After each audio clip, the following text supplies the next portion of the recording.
For this video, let's go to India.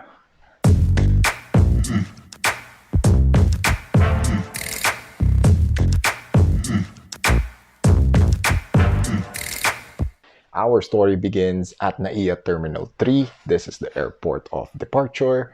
So as you can see, everybody's traveling once again. We're slowly opening up at the time of the recording of this video. This was a work trip. So pagpasok namin ng airport, ang dami ng tao. And it was pretty... I was excited. However, wala naman akong expectations about India. I've heard so many India horror stories. I mean, maraming hindi magandang experiences yung mga tao traveling there. Of course, yung karamihan naman kasi yung mga umi-eat, pray, love. Pero kami naman kasi we're going there for a tech expo. So this is us walking and going to our gate. Make sure you finish the entire video kasi I'm giving out helpful tips as the video goes along. So this was a really, really big plane. It was my first time to board something this big. We used Qatar Airways. So tip number 1, okay? Make sure that you board, or when you go to the airport, it's at least 4 to 5 hours before your flight. Huwag nyo nang sigarin, okay? Maghintay na lang kayo sa gate or sa terminal nyo. Kasi kami muntik pa kaming hindi makasakay kasi sobrang daming tao, sobrang haba ng pila. So this is the plane. When you board, this is the economy area, as we were seated sa bandang likod. So when you get there, you get one pillow, one headset, and a blanket. The blanket was really nice, in fairness. So this is us taking off. Siguro mga 10 p.m. to. And first time kong it was my first time to take off in the evening. And then the first time to experience taking off na all of a sudden it rained. Bigla na lang siyang umulan. Okay? So going back to my tip, sa dami ng tao at sa haba ng pila sa immigration area, we almost missed our flight. I mean, a lot of people were really begging for everyone to to let them pass or get them ahead ahead of the line kasi nga they were about to miss their flight. It's just that there were so many people traveling and there were there was a very small contingent of immigration officers. So I really hope that the immigration department would add more manpower, okay, to help our friends there. I mean, they're just doing their job. They're doing a really good job. So I really hope na they get all the help they need para rin hindi sila mahirapan at tuloy-tuloy din yung inflow ng tao. So this is the onboard entertainment. This is the first snack or the first meal they gave us. This was a hot bread tapos dalawang salad. So this is Qatar. We landed in Qatar. I took some photos. Yan, kita nyo naman. Instagram boyfriend of the year. This is inside the plane nga pala. Dapat pala inuna ko tong video. So this is the lavatory of the plane. As you can see, it's very spacious. So that's me. You're forced to wear a mask. So that's the lavatory. It's very spacious. Tapos, the sink is nice. Then they have various amenities. Then this is us overlooking the Qatar skyline. Medyo mataas pa kami nito. So medyo nakikita nyo lang na we were seeing the lights of the city. Then this is us descending. And makikita nyo naman ang ganda niya, di ba? I mean, I have a longer version of this video because it's just breathtaking the way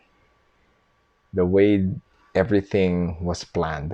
Okay, Qatar is one of those places na it's not really, their population is not really big. You know, it doesn't really have that dense population compared to Metro Manila. But as you can see from above, the urban planning is there. Nakikita niyo yung segments of constructions. Hindi siya tulad ng Metro Manila na parang sabog-sabog yung ilaw. Ito makikita mo, there are square blocks.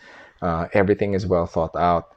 And you can see the outlines of where everything is constructed. So I was like, okay, this is my first time to land in Qatar. This is a layover lang naman. So I was just enjoying the moment. This was about This was a 9-hour flight. So Manila to Qatar was like 8 or 9 hours. So we landed. This is the scene outside our airplane. So we were picked up by these buses, and from the buses we went to the airport for immigration and added security checks. This is leading to our gate. And as you can see, ano siya, doon makikita yung difference ng boarding talaga ng ibang ang tawag dito, ng ibang airlines compared to Metro Manila airports. So this is us going to our next flight. So the layover was like 2 or 3 hours, and then it was another 4 to 5 hours from Qatar to India. So this is us deplaning. This is leading to the India immigration. Nakita nyo ba yan? Ganun karaming tao. Sobrang daming tao sa airport na to. So this is the New Delhi International Airport. So on the left side, that's the local immigration. Right side yung international immigration. It took us about 2.5 hours to get out of that place. So we were so tired. And then, buti na lang, our friends from India picked us up. And this is the outside of the airport. It's not so bad. Okay, it's not so bad. So, now we were going to Greater Noida, our hotel and the venue of the exposition that we were attending was in Greater Noida. So this is in New Delhi. Okay, this is Delhi or New Delhi. I'm not sure, but this is the scenery outside of the airport. This is perimeter pa lang to ng airport. So as you can see, the roads are very, very wide. Tapos, very good infrastructure. Marami rin silang modern infrastructure dito. So, it was a very long flight. A lot of the things that happened, or a lot of the things that we had to endure was waiting. As in, so going back to my first tip, make sure that you don't miss your flight. We had to wait for like 2 to 3 hours immigration in Philippines, and then we had to fall in line for like 2.5 hours sa India immigration. And this is another part of the road trip. As you can see, this is one thing about India that I noticed immediately. Nakikita niyo ba yung mga sasakyan, di ba? Southbound kami. Northbound kami. Pero ang daming nagka-counterflow. Nakakatawa. So dito naiinis tayo sa mga kamote riders ng mga motor. Doon sa kanila, nagka-counterflow yung mga tricycle, nagka-counterflow yung mga motor, nagka-counterflow din yung mga kotse. parang subjective on traffic rules and regulations doon. So going to Greater Noida, one thing I noticed right away was wala masyadong stoplights. Maraming rotonda, pero wala masyadong stoplights. As in, parang zero. Parang, hindi ko alam. Parang there were times na nakatulog ako during the trip because from the airport to Greater Noida is 1 hour. So, the entire time, I rarely saw any type of stoplights. And nakikita nyo rin naman in the video, it's your typical scene in any country na nagde-develop. So, maraming construction. They're doing a lot of projects that is related to, yan, parang gumagawa sila ng skyway, pero nakita nyo rin merong may truck na naipit dun sa may truck, i-rewind nyo na lang. May truck na bumangga dun sa parang bridge. So, I don't know if this is a train project or parang skyway nila or parang bridge or para sa sasakyan. So, when I asked the driver, even the driver is not sure if this was for a train or if this was for cars. But parang we're off to a good start. So medyo ano lang din yan. Yan yung mga everyday na nakikita natin driving around. This is a normal occurrence in India, by the way, and we are not in the really dense part of the city. So this is going to Greater Noida. So before Greater Noida, you're gonna pass by Noida, then Greater Noida. So a lot of construction. Kasi when I read articles or blog posts about Greater Noida, this was going to be their tech city. Parang yun yung hub nila for IT and advancements in technological manufacturing. So, yan, dinedevelop nila yung mga area sa paligid. Pero, alam mo yun, India is India.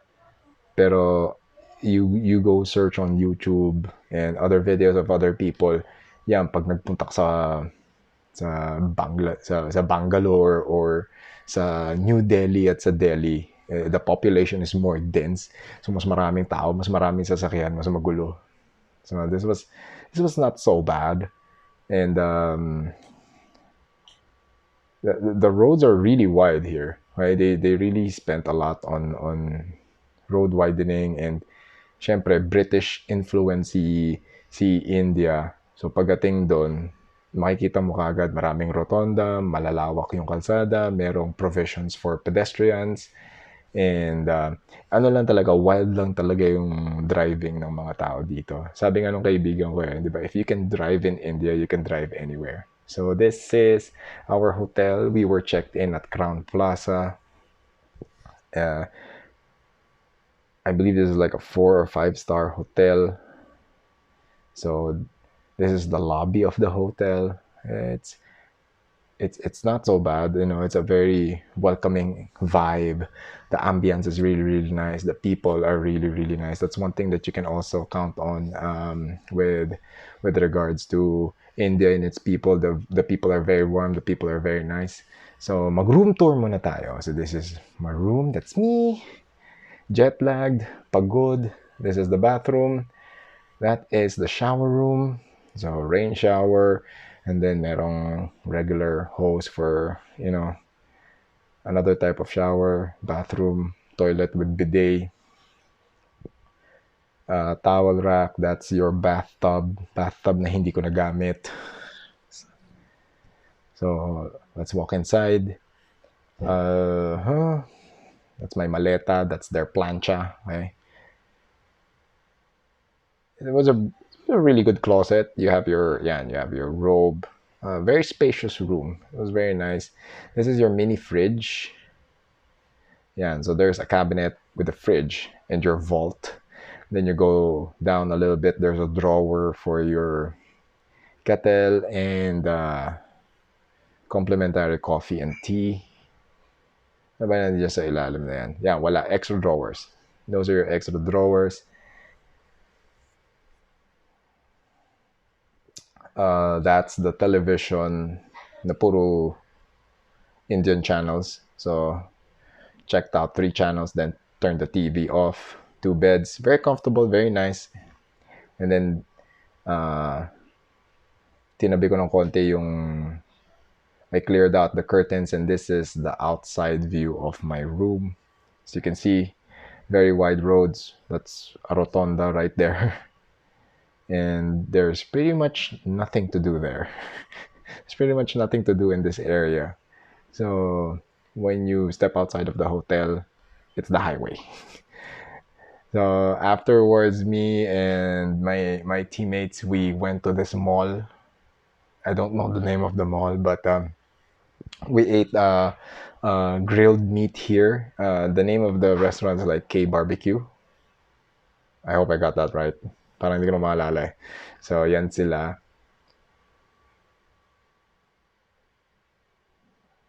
This is the outside. This is the exterior of the mall. So, parang ano siya. When you go inside, it's like the old Green Hills vibe. Ayan. When you look at it, it's like Vera Mall vibes.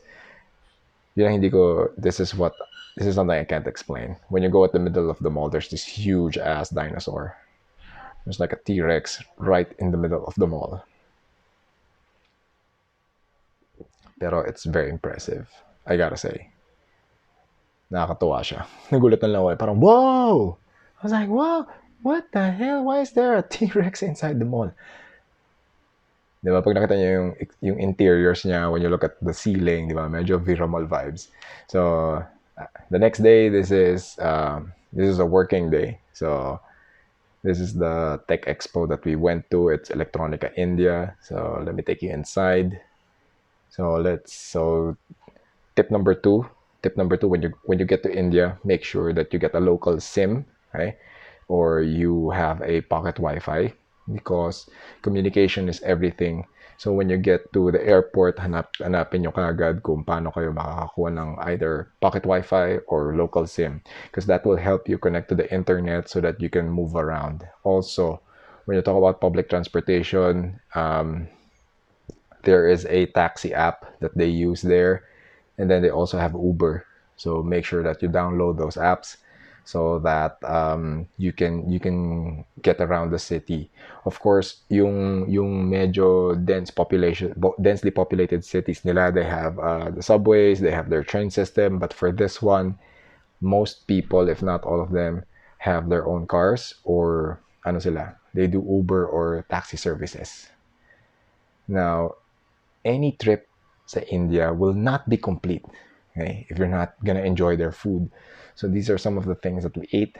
Okay, this is like a very, very good pasta dish. Okay, it's very yummy, creamy. The curry is good. These are different dips. Right? I, forgive me. I forgot the names, but uh, this is best paired with garlic naan. Okay? Garlic naan or butter naan. Yan naan bread na yan. So, all the photos that you previously saw, this is lamb biryani. So, there were several restaurants that we ate. So, I just took photos, and these were all delicious. As in, napakasarap. So, this is like grilled chicken. Ang sarap. Maanghang, pero masarap. Di ba? I mean, magliliyab yung puwet mo, pero ang sarap talaga ng pagkain. Napakasarap. Wala akong masabi. So, this is butter naan. The previous dishes are curry-based dishes na either chicken or lamb. And I took some photos on our way home. So, yan yung immigration line. Yan na naman po, tumayo na naman kami ng mga 2 oras dyan. So this is me taking a photo before we boarded our plane heading home. We went back to Qatar. From Qatar, we landed here in Manila. So the return flight was like 17 hours. Now, tip number 3 is very, very helpful when you're on your way back to the Philippines, kung saan man kayo nanggaling. Okay, so for us, while standing in line dun sa India immigration, napansin ko na you really have to put everything, yung carry-on nyo, you really have to put everything on a tray, and then they all have to scan it, they all have to inspect it. Para mas mapabilis yung proseso nyo, kasi you're gonna fall in line to get into the scanners, and then you have to really, really snag one of those trays. Hindi siya tulad dito na hihingi ka ng tray na tapos bibigyan ka nila, or kung may bakanting tray, iabot nila sa mga tao. Hindi. You have to look around, okay? The moment that you're inside the checking area, I strongly suggest that you go immediately to one of the scanners. Tignan niyo yung ibaba or yung gilid ng mga scanners. Tapos pag may nabakanting tray, I strongly suggest that you get it right away. This is not one of those places wherein you play nice. Okay, so the moment you see a vacant tray, just go for it. Once you have your tray, you immediately line up. And while you're in line, so immediately, ang kailangan yung gawin is, if there are electronic devices, wires, cables, ano pa ba, gadgets, or any electronic device, bring them out immediately. Kasi ang mangyayari dyan, pagka iniwan nyo sa loob ng bag, in-scan nila, tapos nakita nila na merong electronic device or gadgets doon. Ibabalik nila, sasabihin nila, bumalik kayo doon sa dulo ng pila, tapos ilalabas nyo yun. Or, sila yung maglalabas, tapos, alam mo yun, syempre nagmamadali rin sila. They're gonna make sure na they're gonna do it in a very fast manner. So ilalabas na lang talaga niya, kakalat nila yun. So, syempre, pagkatapos nun, everything's gonna be in a mess. So, hindi nyo alam, mas mataas yung chances na baka mawalan kayo ng gamit doon. So, I strongly suggest na kayo na lang ang gumawa nun. Labas nyo na lang kagad lahat. Punta kayo sa scanner, scan right away. Abangan nyo kagad doon sa exit. Pag cleared na, take out your tray. Merong mga table sa gilid. So you go there, pack everything, and then leave na. Mas magiging efficient yun. Ang pinaka-bottleneck dyan is finding a tray. Yun yung doon kayo medyo mapapasabak. On your return here to the Philippines, make sure that you accomplish your e-arrival travel pass to make sure that everything is seamless when you land here. You accomplish this 72 hours prior to your departure from your point of destination. That used to be the One Health Pass. Now they just changed it into e-arrival. So you just go to etravel.gov.ph. You accomplish everything there. You will be designated or you will be given a QR code so that when you land here, yun yung papakita nyo, yung QR code. And then that will determine whether you are free to go or do you have to go through several tests or do you have to go through quarantine. Okay, so make sure that you accomplish everything, put your details there, and then you're free to go. Another important website that you can go check out is quarantine.doh.gov.ph. So this is where you can see the guidelines as to what you have to accomplish prior to landing here in the Philippines para hindi kayo masyadong mahassle. What else? Just make sure na tip number 4 when you're in the immigration of whether the Philippines or different countries. So for us, for this video, we went to India. So immigration officers just answer their questions honestly. If they ask supporting documents, make sure that you have them. So I hope this video helps you out. If you have any questions, put it in the comment section. I will link all the websites that I mentioned a while ago in the description as well. If you have any questions, let me know. Make sure you subscribe and enjoy all the other videos in this channel. So that's it for me. I hope you enjoyed this one. Please give it a thumbs up and I will see you in the next video. Bye-bye.